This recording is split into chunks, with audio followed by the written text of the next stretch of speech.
Baik, Bismillahirrahmanirrahim. Assalamualaikum warahmatullahi wabarakatuh. Waalaikumsalam Waalaikumsalam warahmatullahi warahmatullahi wabarakatuh. wabarakatuh. Alhamdulillahi rabbil alamin. Wabihi nasta'inu ala umuri dunya waddin. Assalatu wassalamu ala ashrafil anbiya'i wal mursalin. Sayyidina Muhammadin wa ala alihi wa ashabihi ajma'in.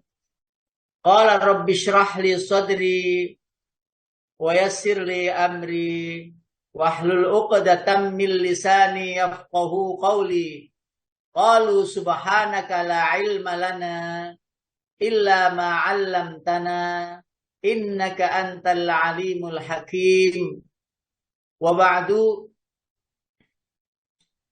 yang saya hormati semua pengurus kajian online Asyifa, wabil khusus Bapak pembina kita, Bapak Kiai Haji Soekardi, mudah-mudahan seluruhnya mendapatkan umur yang barokah, yang panjang, kesehatan lahir dan batin, dan semangat juang dakwah yang tak pernah surut dan berhenti. Mudah-mudahan Allah berikan karunia demi karunia kenikmatan sepanjang umurnya. Yang kami hormati pula bapak-bapak, ibu-ibu, seluruh peserta pengajian pagi hari ini, ngaji bareng kita.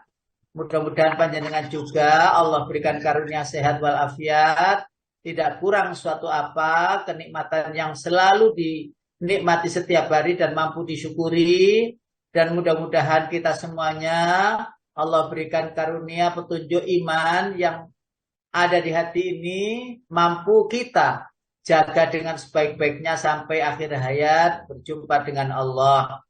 Mudah-mudahan semua juga panjenengan juga keluarga kita semuanya mendapatkan keberkahan ilmu, mendapatkan keberkahan rizki, mendapatkan keberkahan anak dan turun, semuanya memberkahi kita.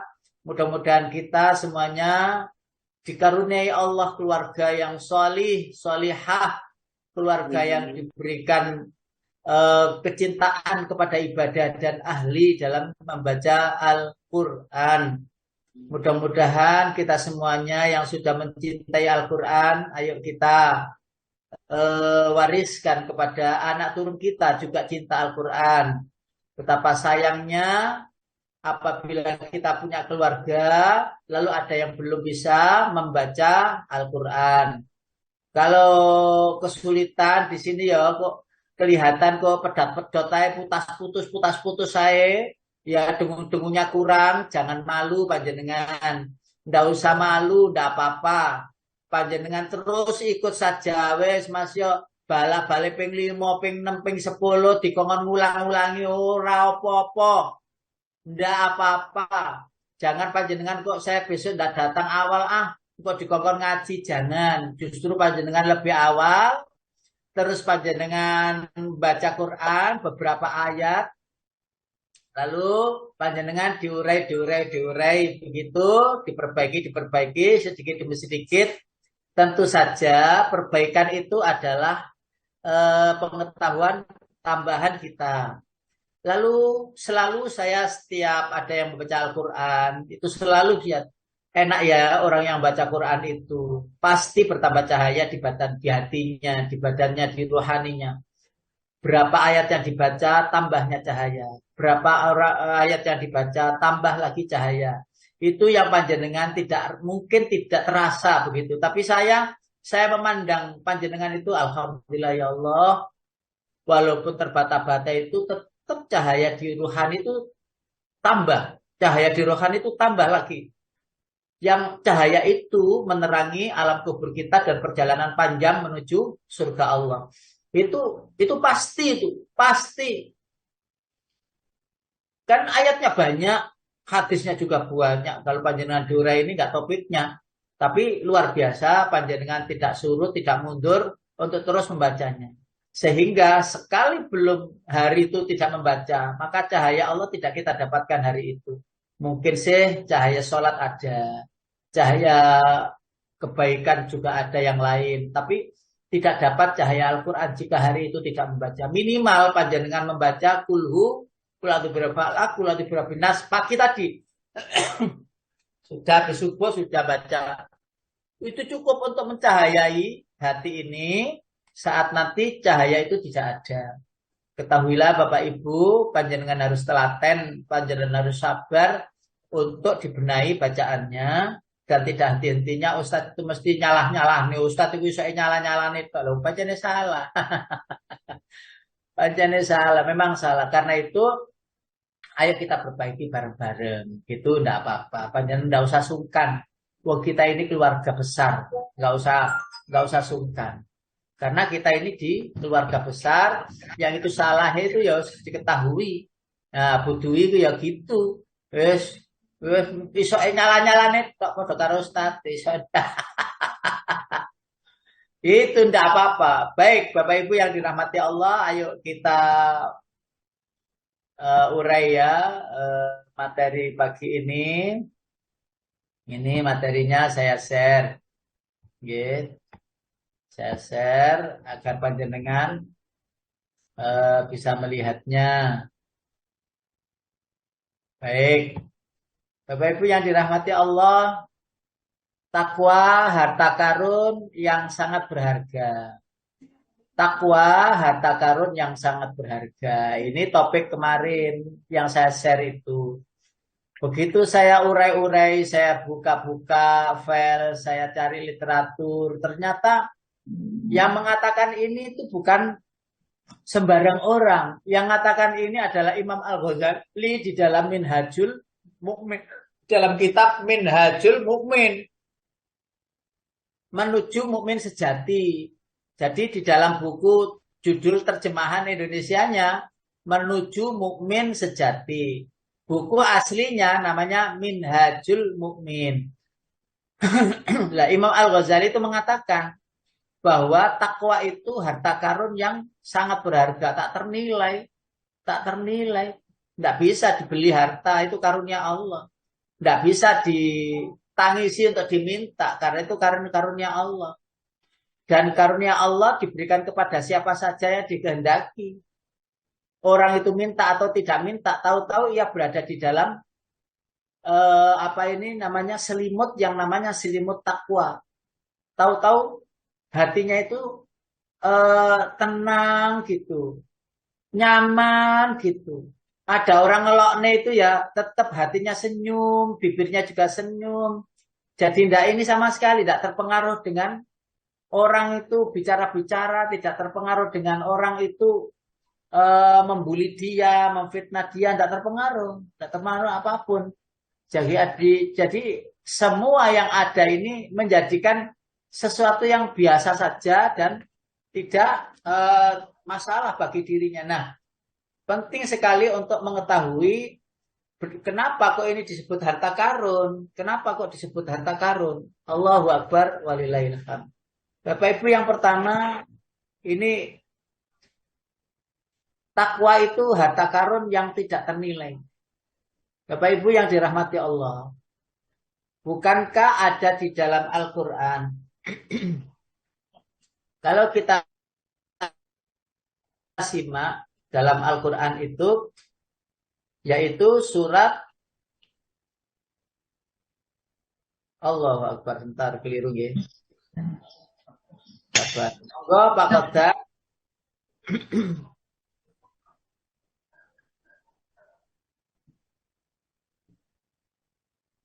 Siap.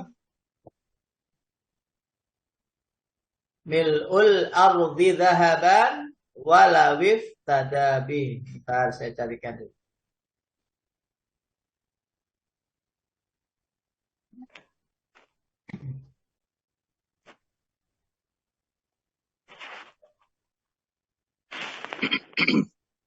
Oh, kehilangan saya.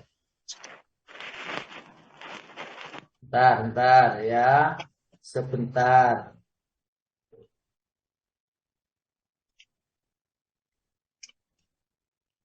Allahu Akbar walillahil hamd. Jadi saking mahalnya keimanan, Surat Ali Imran, surat nomor 3 ayat 91 Pak Kodar. Surat nomor 3 ayat Iya, 91. iya, Pak.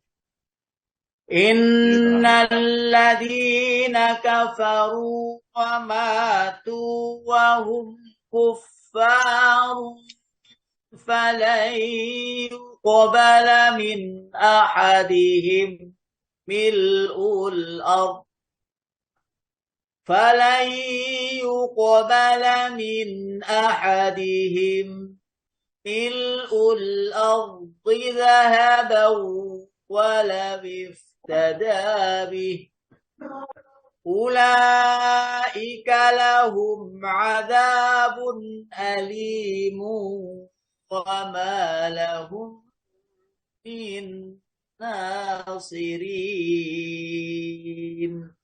Boleh, ayo. Iya, Pak. Benar. Sungguh orang-orang yang kafir dan mati dalam kekafiran tidak akan diterima, yakni tebusan dari seseorang di antara mereka sekalipun berupa emas sepenuh bumi. Sekiranya dia hendak menebus diri dengannya, mereka itulah orang-orang yang mendapat azab yang pedih dan tidak memperoleh penolong. Singkatnya, menebus Sama iman, nggak? Oke. menebus iman.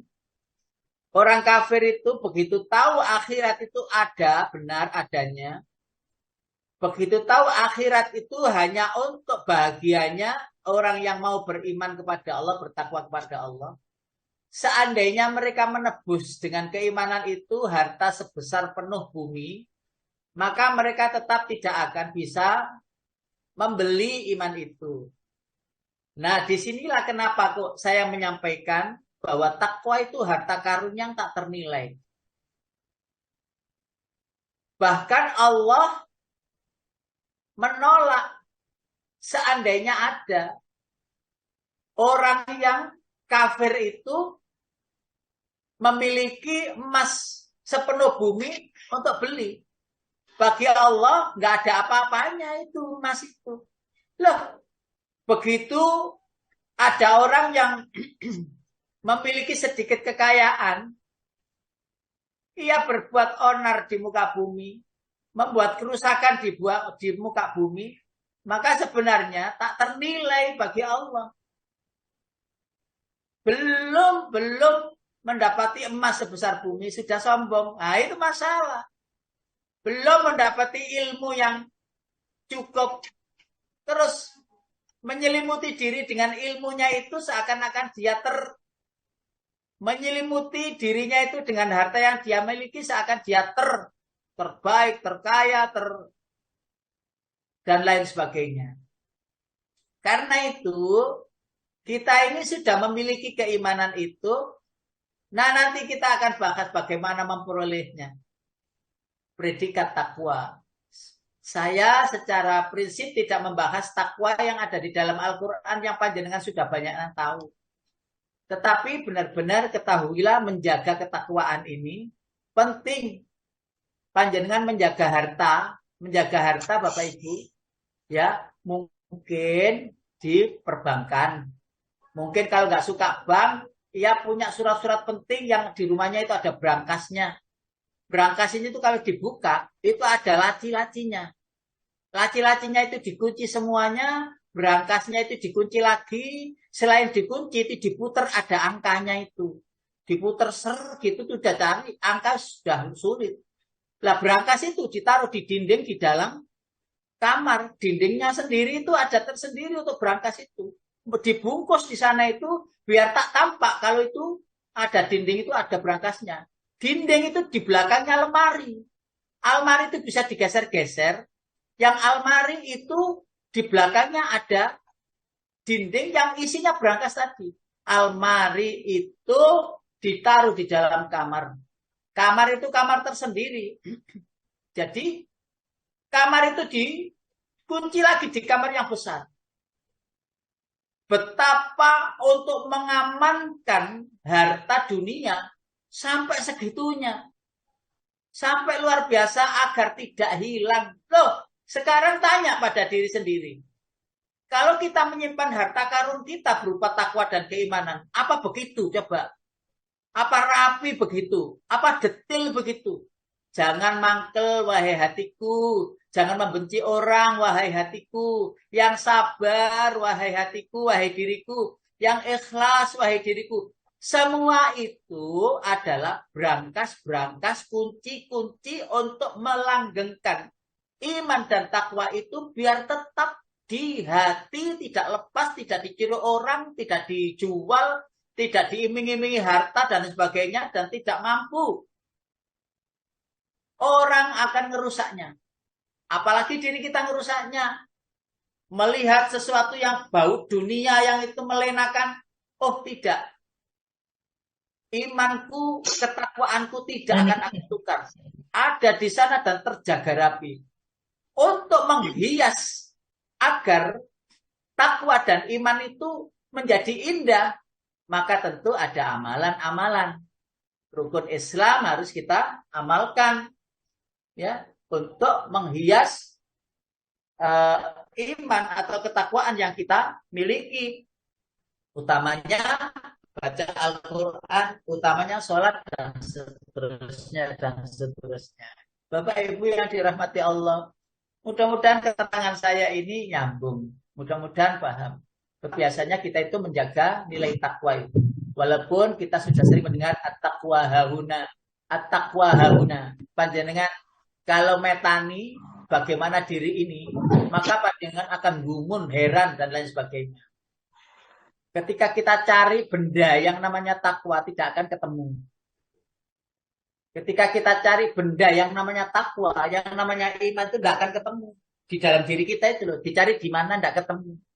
Apakah itu di hati kita yang merah itu, apakah di relung dalamnya itu, nggak ketemu Bapak Ibu. Tetapi orang itu merasakan, walaupun tidak terlihat bendanya, tapi terasa. Karena sesuatu yang gaib, sesuatu yang hanya bisa dirasa saja, tidak bisa ditampakkan, tidak bisa ditampakkan. Karena itu Rasulullah at-taqwa hahuna. Takwa itu di sini. Takwa itu di sini. Jadi Rasulullah menunjuk dada itu. Lah takwa itu di sini itu di mana? Tetap saja kita tidak tahu bendanya itu. Namun rasanya damai, rasa nyaman, rasa tenang, panjenengan dapati musibah. Ya, kita semua pernah kan kena musibah. Lalu kok kita semuanya, panjenengan semuanya itu kok merasa biasa-biasa saja bahwa musibah itu begini ini sudah tetapan Allah, sudah catatan Allah, gitu kok bisa mikir sampai ke sana. Itu berarti panjenengan sudah terisi hatinya, terisi rohaninya, jiwanya itu dengan ketakwaan, keimanan kepada Allah. Dan ngapunten, tidak dimiliki oleh orang kafir. Bapak Ibu panjenengan lah sering ya mendengar bahwa di China, di Jepang, di Korea itu banyak orang bunuh diri. Loh, kadoan. Orang Korea yang di Indonesia itu pun juga orang Jepang, orang China yang di Indonesia itu ya banyak yang bunuh diri. Tidak diekspos saja. Tidak diekspos. Iya toh? Lah, bagaimana ini itu dan sebagainya. Ternyata Bapak Ibu yang dirahmati Allah. Kita mendengar, kita punya teman. Teman itu jadi RT di sebuah kampung di Surabaya ini. Ya, saya tidak tunjukkan kampung itu. Loh, di kampung itu banyak orang-orang Korea itu yang kalau sudah akut bingungnya itu bunuh diri di rumah itu. Jadi sudahlah tak bunuh diri aja. Jadi bunuh diri itu seperti semua masalah selesai. Lah ini kan orang nggak beragama itu kan begitu. Sehingga RT-nya itu sampai bikin tulisan dilarang bunuh diri. Kenapa? RT-nya mesti deret-deret polisi. Loh ini kenapa kok bunuh diri? Warganya kok bunuh diri kok dibiarkan saja nggak dicegah dan sebagainya. Luar biasa itu. Sehingga Pak RT-nya itu pegel banyak atau sering terjadi bunuh diri itu karena apa? Karena mereka tidak punya agama, tidak punya iman, tidak punya takwa. Lah kalau kita ini ketika ada resah, gelisah, bingung, gundah, gulana, ya, lalu Allah disebut, ya Allah, Kalau ini memang sudah catatan saya pada saat ini begini ini, aku terima. Tapi berilah jalan keluar agar kami bisa meneruskan perjalanan hidup ini dalam ketakwaan, agar saya bisa meneruskan hidup ini dalam ketenangan, kenyamanan, dengan nyamannya hati itu. Apa yang aku putuskan ya Allah, itu putusan terbaik. Karena kalau nyaman, kalau hati tidak nyaman, keputusan itu mesti nggak baik. Nggak baik. Mau memutuskan ini itu nggak bisa. Gimana ya? Galau, ragu-ragu. Kenapa? Karena hatinya belum tenang, hatinya belum damai. Nah, karena itu Bapak Ibu yang dirahmati Allah, penting kiranya ini untuk kita ketahui. Ya akhirnya Pak RT tadi itu ya nulis dilarang bunuh diri di kampung ini, dilarang bunuh diri di RT ini, larangan itu. Karena apa? Biar tidak jadi masalah dengan polisi-polisi yang sering ke sana, sering adanya bunuh diri. Ya Allah, ya Rahman, ya Rahim. Mereka tidak tahu bahwa Allah yang Maha Kuasa itu bikin hidup. Itu rizki memberikan kepada kita pilihan-pilihan. Subhanallah walhamdulillah. Harta yang tak ternilai Bapak Ibu. Panjenengan kalau tidak ada takwa, tidak ada iman, ngapain kumpul pagi-pagi gini? Loh ini asupan sarapannya rohani kita. Justru pagi begini ini atas dasar iman kepada Allah, takwa kepada Allah, asupan rohani itu baik.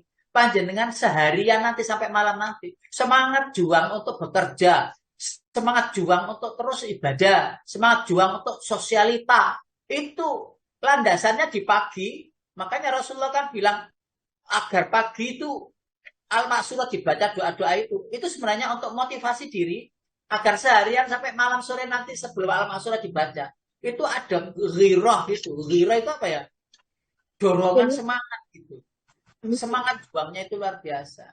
Itu dari harta nilai apa? Takwa yang kita sebut harta karun yang tak ternilai. Sudah itu harta terbesar. Kalau harta kita yang ada di brankas itu ada di perbankan, ada diinvestasikan atau ada di apa ini namanya mana itu di simpan itu murah sekali, murah. Jadi genggamnya jangan kuat-kuat. Saya ulangi, genggamnya jangan kuat-kuat. Karena kalau genggamnya itu kuat, maka beberapa tempat ada di hati kita itu ditempati dunia. Nah, kalau genggamnya semakin kuat, maka dunia akan mempengaruhi dan itu mendesak nilai-nilai takwa iman yang ada di hati yang mestinya seluruhnya harus diliputi, dibungkus dengan hati dan iman. Yang kedua, Bapak Ibu, takwa mengandung banyak ilmu pengetahuan. Bapak Ibu yang dirahmati Allah. Tidak mungkin. Orang itu melaju, memiliki, menguasai teori-teori takwa, nikmat-nikmatnya takwa, kalau tidak berilmu. Fa'lam annahu la ilaha illa. Fa'lam annahu la ilaha illallah fastaghfir dzambik. Nah itu kan ada ayatnya itu. Ketahuilah, ilmuilah tentang keimanan, tauhid, la ilaha illallah itu. Nah, bukankah karunia Allah berupa ilmu-ilmu? Kesempatan kita ini masih ada Bapak Ibu. Alhamdulillah panjenengan ketemu saya ketemu panjenengan ya kok ditambahi, terus umurnya ditambahi, terus umurnya sampai kapan? Ya umur kita ini berada dalam diri kita. Usia kita ini ada pada diri kita itu tidak tahu kita mau sampai kapan. Tetapi yang jelas jika hari ini dibangunkan, berarti kita belumlah mendapati tempat yang baik di akhirat sana. Husnudzon kita begitu. Sehingga tambahlah untuk merenov, membangun rumah tinggal di surga itu.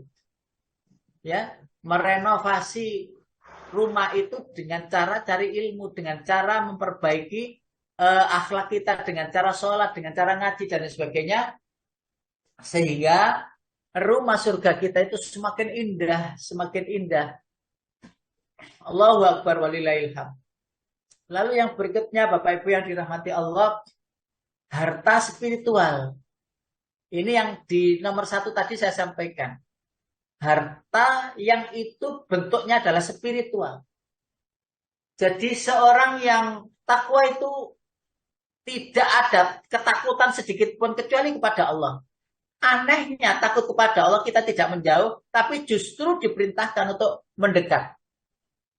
Ya, justru diperintahkan untuk mendekat kepada Allah. Yuqarribu. Jadi mendekati. Makanya ada kata itu loh. Nabi Adam punya 2 anak. Lalu anaknya yang namanya Qabil dan Habil itu disuruh kurban. Gitu. Kata-kata kurban itu korib itu artinya mendekat. Kurban itu adalah upaya untuk mendekatkan diri pada Allah. Jadi panjenengan itu kok mengorbankan waktu untuk ngaji, untuk sholat, untuk berjuang, untuk berdakwah.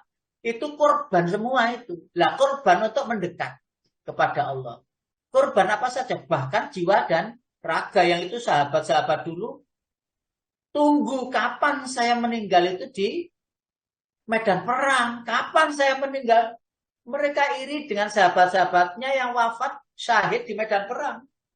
Beberapa apa ini namanya sahabat itu sampai minta dilemparkan di kampung munafik.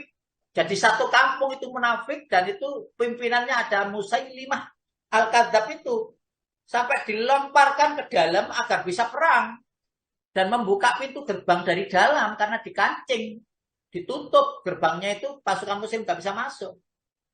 Ayo saya saja siap, lemparkan ke sana, saya akan bunuh di dalam.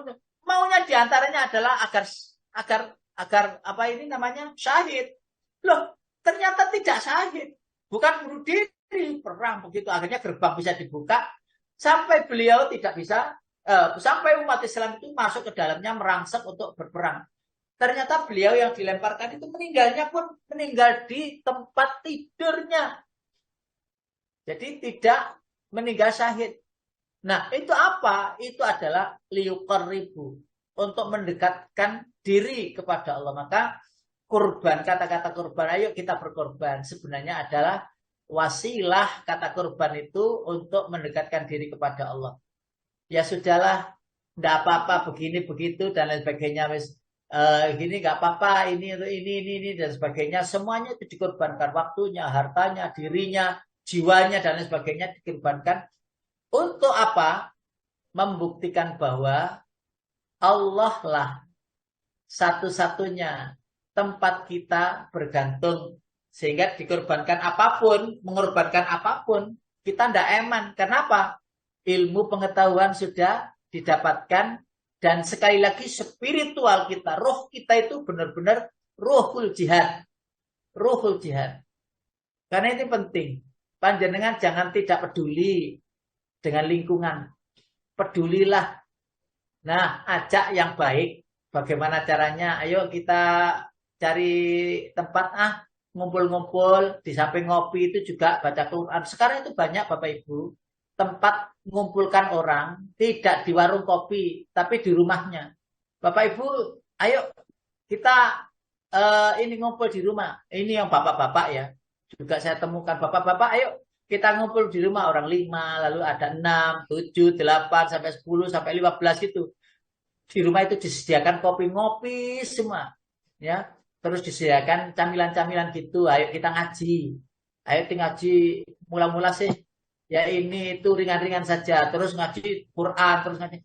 Yang akhirnya waktu demi waktu yang dilalui dalam hari-hari yang Allah berikan kepada kita, penuh dengan perjuangan, penuh dengan dakwah, penuh dengan pengorbanan untuk mendekatkan diri kepada Allah. Subhanallah, walhamdulillah, wala ilaha illallah, wallahu akbar. Sukses dan cemerlang. Jadi Bapak Ibu, beberapa kali kita sampaikan bahwa orang tua yang sukses, orang tua yang berilmu, orang tua yang sukses dan berilmu itu mampu mendidik anak. Lalu anaknya juga berilmu. Kolom-kolom. Lalu anak yang berilmu, cucu yang berilmu itu mampu menghantarkan dirinya husnul khotimah. Saya ulangi lagi. Sukses dan cemerlangnya seseorang orang tua itu adalah mereka yang membekali anak-anaknya dengan ilmu agama dengan baik. Qurannya oke, sholatnya boleh, ya istiqomah. Cucunya juga demikian. Lalu dengan ilmu yang telah diberikan kepada anak-anaknya itu, kepada cucunya itu, dia mampu menghantarkan dirinya untuk husnul khotimah.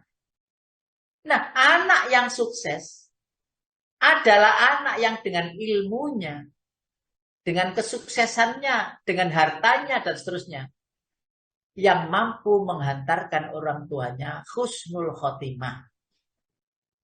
Anak yang sukses dunianya, bisnisnya di mana-mana.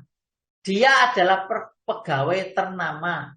Dia adalah memiliki jabatan di sebuah perusahaan. Loh, jangan dibilang itu sukses jika belum bisa mengantarkan orang tuanya itu husnul khotimah. Nah, itu perlu diperhatikan. Kenapa? Setelah taat kepada Allah dan Rasulnya itu orang tua kok. Orang tua. Sehingga seseorang itu sudah kesana kemari, bahkan luar negeri Eropa sana dijajaki. Karena keahliannya, kepandaiannya, kalah terkenalnya. Loh, tak terperhatikan orang tuanya di akhir hayatnya. Maka dia sebenarnya bukan yang sukses. Maka dia tidak akan sukses. Naudzubillah. Ketika dia berada di akhir hayatnya nanti, anaknya pun juga tidak memperhatikan dirinya. Dan itu akan terus-menerus terjadi. Sunatullahnya. Bahwa seseorang akan mendapati apa yang ia upayakan dan usahakan.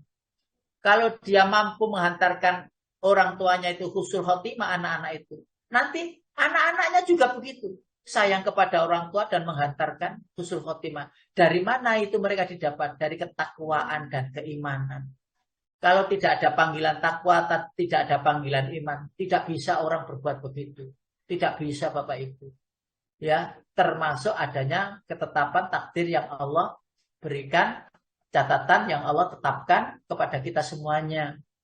Karena itu kalau kita umpamanya tidak ada komunitas, kita sudah mandiri ya, ayo kita ini saling mensupport teman kita, mensupport kegiatan kita. Kita tidak dapat support dari anak umpamanya.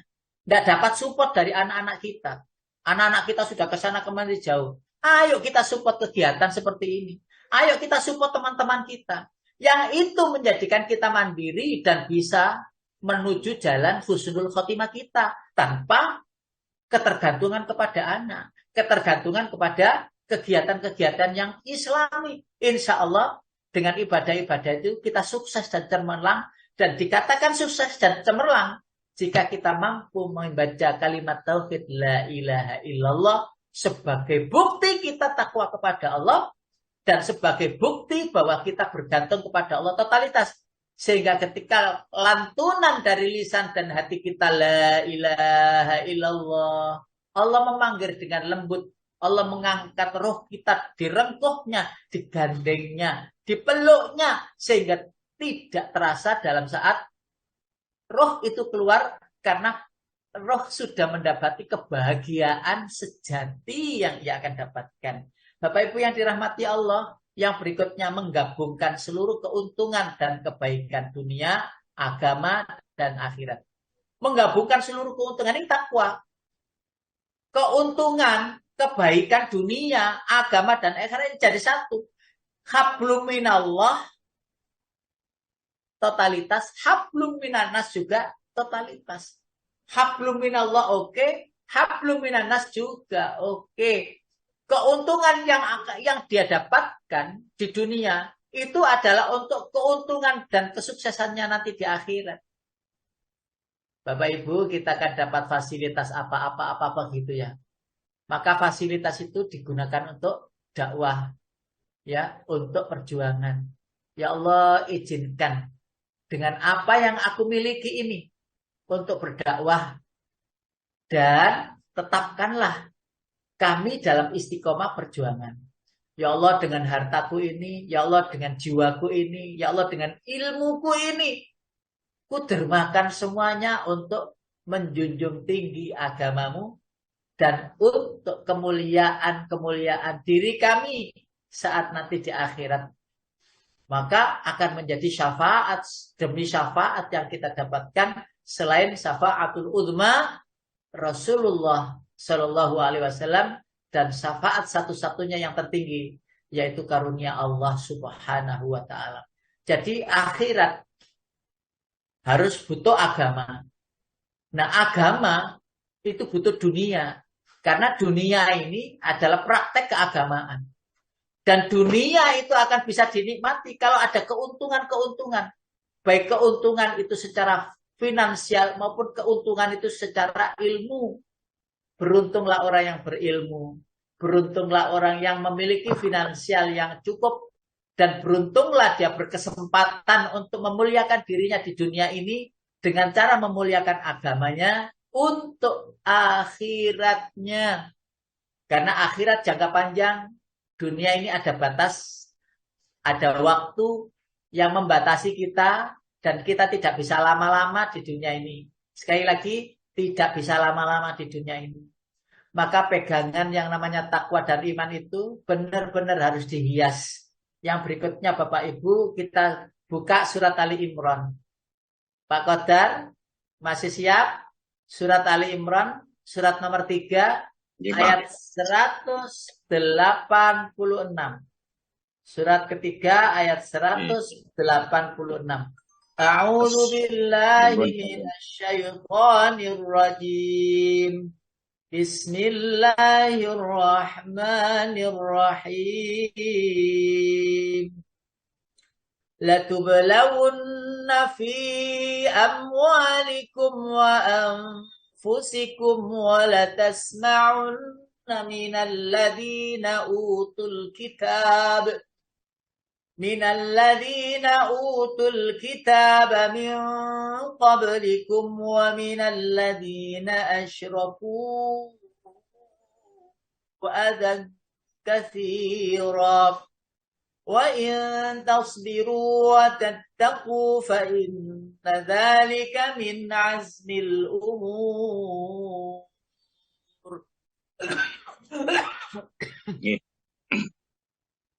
Kamu pasti akan diuji dengan hartamu dan dirimu. Dan pasti kamu akan mendengar banyak hal yang sangat menyakitkan hati dari orang-orang yang diberi kitab sebelum kamu. Dan dari orang-orang musyrik. Jadi, kamu bersabar dan bertakwa. Maka sesungguhnya yang demikian itu termasuk urusan yang patut diutamakan. Bapak Ibu yang dirahmati Allah, di situ ada kata, hendaklah kamu bersabar dan bertakwa. Hendaklah kamu bersabar dan bertakwa. Artinya apa? Sabar itu akan menggiring seseorang menuju takwa.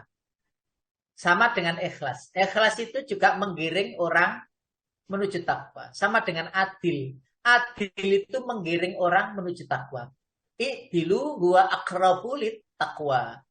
Berbuat adillah karena itu dekat dengan takwa. Nah, kesabaran, keikhlasan. Terus ditambah lagi keadilan yang kita lakukan. Berbuat adil. Itu semuanya muaranya pada sebuah predikat. Yaitu ketakwaan kepada Allah Subhanahu wa Ta'ala. Dan tidak boleh ditukar dengan harta. Karena harta itu sangatlah nisbi dan apa ini namanya? Menggoda seseorang untuk wajahnya itu berpaling daripada ketakwaan kepada Allah. Ya. Dan keimanan kepada Allah. Lanjut Bapak Ibu. Takwa yang paling tinggi. Takwa, sifat predikat takwa yang paling tinggi itu ada pada yang pertama. Menunaikan kewajiban tanpa beban. Bapak Ibu kita tahu kok wajib itu apa saja. Ketika kita bisa melakukan kewajiban itu tanpa beban. Tanpa hitung-hitungan. Ini iya apa tidak, dilakukan apa tidak, lalu menghitung-hitung, ya. Lalu ketika berat, Anda dulu loh, jangan. Kalau sudah namanya wajib, maka sami nawa atau. Nah itu derajat yang paling tinggi. Sampai pada diri kita itu hancur karena kewajiban yang harus kita lakukan itu, maka ia lakukan, maka ia akan penuhi, maka ia akan melaksanakannya. Karena jelas kata-kata sami nawa atau itu tidak hanya sekedar lisan lidah. Maka kadang-kadang seseorang itu disuruh menghadapi sebuah kemungkaran yang ada di lingkungannya. Itu tidak berani, nanti jadi gegeran dan sebagainya dan sebagainya. Satu tempat yang itu tempat minum, tempatnya judi dan sebagainya, ngapunten. Saya kemarin Jumat itu loh, Jumat kemarin itu Bapak Ibu, ketika sholat Jumat sedang berlangsung, itu kita sholat Jumat selesai. Lalu kita pindah tempat, kita berjalan menuju tempat yang lain. Ternyata di situ sholat Jumat itu belum selesai. Karena ada yang sholat Jumat itu agak mundur jam 12 kurang seperempat baru dimulai. Lah, kebetulan saya mengikuti yang tepat waktu. Setelah saya sholat, saya ke tempat yang lain, ke masjid yang lewat gitu. Kok belum selesai loh. Di depan masjid itu ada warung-warung, samping-sampingnya itu warung-warung. Loh, itu main gaple, bapak-bapak itu. Main gaple ceplak gitu ya Pak, Bu. Ya apa itu? Suaminya siapa ibu-ibu itu? Suaminya siapa ya? Di sini nggak ada ya. Tak delok, ya Allah. Lah kok ceplak sampai di kasut itu cak terus ya Allah. Ini khutbah masih berlangsung. Ya Allah, ya apa sih? Ya Allah ini. Nah, di sini bagaimana kita? Ngapunten Bapak Ibu, ketika kita menasehati secara langsung, loh Pak, lah ini Jumatan kok mboten Jumatan panjenengan. Ketika sedang berlangsung itu Pak, itu luar biasa. Luar biasa perjuangan seperti itu. Makanya ayatnya jelas itu, ya bunayya aqimis sholata wa'mur bil ma'rufi wanha 'anil munkari wasbir 'ala ma asabak inna dzalika min azmil umur. Wahai anakku, kata Luqman, dirikanlah sholat. Maka setelah mendirikan sholat, itu Allah berikan kekuatan ruhani itu kayak dicas gitu. Maka setelah sholat itu wa'mur bil ma'ruf, ajak dengan cara yang baik. Orang-orang yang belum sholat, orang-orang yang belum beribadah, orang-orang yang belum beriman, orang-orang yang belum berbuat baik. Lawan ha'anil mungkar, cegahlah perbuatan mungkar. Wasbir alama asobak, sabarlah jika orang itu nantang-nantang kepadamu. Wasbir alama asobak, bersabarlah jika ada musibah menimpamu. Wasbir, sabarlah jika ada orang diberitahu terus ngeyel, sabarlah, ojo diewangi ngeyel. Panjenengan kok diayeli orang, ya terus kok hati itu membenci, nah itu belum panjenengan belum mendapati ketakwaan yang asli. Karena apa? Menasehati dengan rasa cinta itu mendahului seseorang agar ketika orang itu menolak itu tidak mangkel, tidak benci kepada orang itu. Nggak benci. Yang umum itu ketika kita menasihati seseorang, lalu orang itu bantah, gitu, memberikan hujah, membantah itu. Terus kita itu gak seneng gitu dengan bantahan itu. Karena kita ini pejabat, karena itu ustadz, karena itu dai, karena itu kita kiai, karena kita apa sajalah. Terus hati itu dongkol, oh berarti belum mendapati nilai takwa. Kenapa? Karena nilai takwa itu tanpa beban. Nah itu loh Pak, tanpa beban. Ada gini nih yang tidak mengaruh, gitu itu yang tidak mengaruh. Tapi yang ada itu adalah kuatnya hati untuk perjuangan. Bapak Ibu yang dirahmati Allah. Lalu kita lanjutkan. Meninggalkan yang haram dan perkara syubhat. meninggalkan yang haram dan perkara yang syubhat. Ya, kita lah insya Allah bisa, insya Allah jelas, insya Allah tahu mana yang haram itu. Ya, dan meninggalkan perkara yang syubhat. Syubhat itu meragukan. Ini boleh apa tidak ya? Nah, kalau kita sudah bisa menolak, oh tidak boleh ini. Padahal ya gak jelas, ya tetap syubhat, tapi menghindari perkara yang syubhat jangan sampai lah. Makanya ada hadis innal halala bayyinun wal harama bayyinun wa bainahuma mushtabihatun la ya'lamuhunna katsiran minan nas. Halal itu jelas. Haram itu jelas. Antara halal dan haram itu ada syubhat. Kebanyakan manusia tidak tahu perkara ini. Nah, karena banyak yang tidak tahu itulah Bapak Ibu. Maka kita harus cari tahu yang mana ini. Boleh enggak ini dan seterusnya. Loh, ayam ini belum dipotong, dipotongnya yang pemotongnya itu pakai bismillah apa tidak? Loh kok ragu begitu? Maka panjenengan bisa memutuskan bismillahirrahmanirrahim sebelum memakannya, memasaknya, ini dipotong dengan mengucapkan, dengan dinisbatkan kepada Allah Tuhan Maha Kuasa itu. Dengan nama Allah yang Maha Pengasih, lagi Maha Penyayang. Kok syubhat itu terus dalam hatinya? Sudah. Ketika syubhat itu sudah menguasai diri kita, maka lebih baik tinggalkanlah. Ya, beli aja ayam hidup dipotong sendiri. Waduh, Ustaz, kalau beli ayam hidup potong sendiri malah gak tega kalau makan itu, ya netet-netet itu ya apa? Nah, karena apa? Saya sendiri itu pun juga ya sobo pasar, sobo pasar. Bagaimana mereka itu menyembelih ayam? Menyembelih ayam belum mati itu sudah dimasukkan di cemplung ini tong drum yang itu air situ air panas. Langsung begitu seret cemplung biur, seret cemplung biur. Lah darahnya itu diwadahi sama tempat yang drum kotak itu, dideh itu darahnya itu ditempatkan situ. Dan saya itu melihat itu, saya sering pasar itu beli ikan itu ikan laut itu Pak, ikan laut kalau pasar itu ada nyembelih gitu. Sekarang tidak saya lihat lagi di tempat itu. Dulu begitu. Nah itu akhirnya setiap melihat ayam itu ya apa ya, bismillahirrahmanirrahim. Ini ayam dipotong oleh orang yang muslim yang halal untuk dinikmati.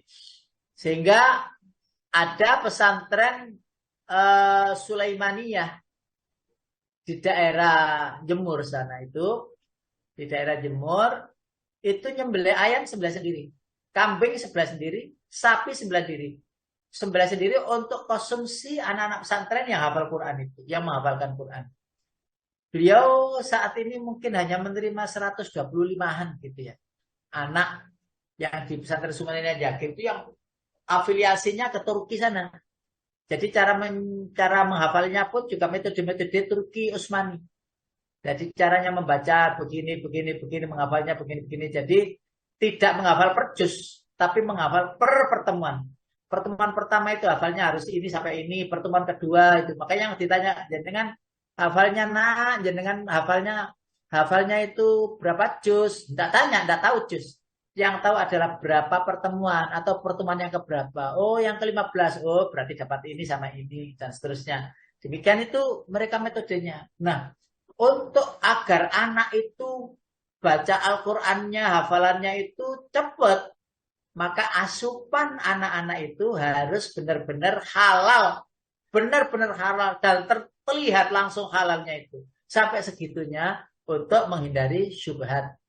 Yang ketiga, Bapak Ibu mengerjakan perkara sunnah sesuai syariat. Ya tentu saja sunnah-sunnah yang telah disyariatkan oleh Rasulullah SAW. Yang berikutnya yang tertinggi meninggalkan yang makruh. Kalau sudah makruh itu bisa ditinggalkan, maka akan ke derajat orang-orang yang tinggi takwanya. Jangankan yang haram, yang makruh aja loh. Yang syubhat aja loh dihindari kok, apalagi haram. Nah seperti itu. Ya. Terus mengingatnya dimanapun kita berada, mengingat Allah. Ketika berbuat sesuatu ingat Allah lagi, ketika berbuat sesuatu ingat Allah lagi. Lisan membaca-baca sesuatu berbicara. Hati terkontrol dalam bergantung kepada Allah. Maka ketika hati bergantung kepada Allah, nyambungkan kepada Allah, maka lisan ini ricik. Ketika bicara pun juga enak didengar. Kenapa? Hati itu biasanya ngapunten harus bisa berlatih. Ketika kita bicara di dalam pembicaraan ini, hati ini nyambung kepada Allah agar bicaranya ini benar, baik gitu, tidak ngedabrus dan lain sebagainya. Itu berarti tidak terkontrol hatinya, tidak digantungkan kepada Allah hatinya. Jadi hatinya sudah gelisah, resah, dan itu akhirnya terbawa omongan-omongan yang tidak berguna, kata bohong, kata-kata yang nista, kata-kata yang dibenci oleh Allah. Nah, jangan-jangan itu rusak juga hati kita. Na'udzubillah min dzalik. Mensyukuri karunia-Nya itu sudah pasti. Berikutnya, nggak apa-apa. Iqra' kitabak. Topik Iqra' kitabak. Ini adalah muhasabah sebenarnya. Dalam Al-Quran itu ada Iqra' kitabak. Kafa binafsikal yawma 'alaika hasiba. Kan itu muhasabah. Panjenengan lihat sirat ini apa? Al-Isra itu loh. Ya. Nah, Iqra' kitabak. Bacalah catatanmu. Ayo baca diri kita. Nah, sudahkah predikat takwa kita dapatkan? Ayo panjenengan deleki dhewe. Ya Allah, saya kok masih resah. Berarti panjenengan belum mendapatkan paripurnanya takwa dan iman. Ya normal Ustaz, ya kadang-kadang resah, kadang senang, kadang gelisah, kadang bingung. Ya begitu loh Ustaz, kadang-kadang gitu. Ayo kita stabilkan. Ala bidzikrillahi tatmainnul qulub. Apa yang sudahkah berakhlak mulia? Sudahkah kita itu berakhlak kepada Allah, Rasulullah, orang tua, tetangga, teman, saudara, sudahkah berakhlak? Kita sudahkah mendapati puncak kemuliaan, yaitu akhlak? Maka ayat hadis Rasulullah akmalul mu'minina imanan ahsanuhum khuluqan wa khiyarukum linisaihi, ini hadis selanjutannya itu. Saya potong sampai segini aja. Apa maksudnya? Orang mukmin yang paling sempurna imannya adalah yang paling baik akhlaknya. Ayo kita lihat apakah akhlak kita ini sudah paripurna. Kita nilai sendiri sebelum dinilai oleh orang lain dan sebelum dinilai oleh Allah di akhirat nanti. Hadis ini diriwayatkan oleh beberapa imam, yaitu Imam Daud, hadisnya 4682, Ibnu Majah hadis 1162, dan Al-Hafidz Abu Thahir mengatakan bahwa hadis ini hadis hasan. Shadaqallahul azim. Pak Suwarto, saya kembalikan kepada panjenengan untuk selanjutnya. Barangkali ada yang bertanya. Jika menambahi, tidak ada yang nambahi, tidak ada yang bertanya, maka saya tutup dengan doa.